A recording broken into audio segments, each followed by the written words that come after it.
MC Pilipili kwanza mimi ni mdogo wangu. Mdogo wangu kabisa kwa sababu kwanza nimesoma naye shule.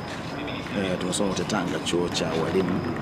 Lakini pili MC mimi kwake ni baba. Mimi ndo nimesimamia harusi yake. Kwa hiyo ni mdogo wangu, ni mtu wangu wa karibu na kwa kweli nimeumia kwa tukio hili ambalo limetokea. Kwenye maisha yake ya kawaida ya kila siku, labda kuna vitu ambavyo Watanzania walikuwa wavifahamu. Ni vipi? Alikuwa anapenda nini na unaweza kumzungumziaje? Alikuwa ni mtu wa aina gani? Okay. Kwenye maisha yake ya kawaida vitu vingi ambavyo watu nadhani hawavifahamu ni kwamba jamaa alikuwa na ndoto na alikuwa na ndoto za kuja kuwa kiongozi wa serikali. Amepambana sana kutimiza hiyo ndoto yake ya kuwa kiongozi wa serikali, japo alikuwa haiweki sana public. Ni kitu ambacho alikuwa kikificha sana, kutamani kuja kuwa mbunge, kutamani kuja kuwa diwani, kutamani kuja kuwa mtu fulani ambaye ana wadhifa fulani wa kiserikali. Lakini jambo lingine pia wote tunafahamu kwamba Pilipili alikuwa mtu wa furaha, alikuwa ni mtu wa kutupatia furaha, alikuwa anaipa furaha nchi nzima kwa sababu kwanza alikuwa ni moja kati ya comedians wakubwa wa kwanza kwenye nchi yetu kuibua vijana wengi sana katika eneo hilo la comedy. Lakini pia wote tunafahamu kwamba Pilipili amekuwa the king MC.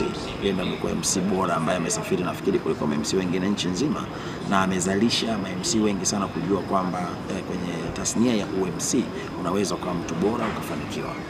Hivyo ndivyo ambavyo naweza nikamueleza huyu jamaa, lakini pia tunasikitika kuona kwamba kifo chake kimekuwa ni cha ghafla sana na hakuna mtu ambaye ametegemea.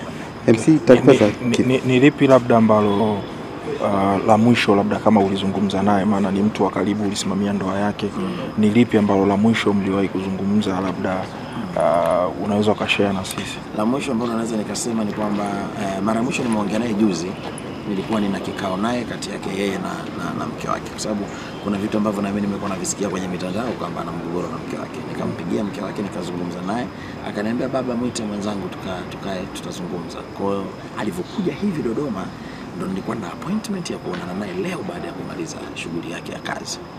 Kwa hiyo kwa kweli nasikitika kwa sababu sijakamilisha lile la kuzungumza naye pamoja na mke wake. Mimi taarifa zake za kifo nimezipata nikiwa kanisani. Najua nimekuwepo kanisani mpaka saa 12 jioni.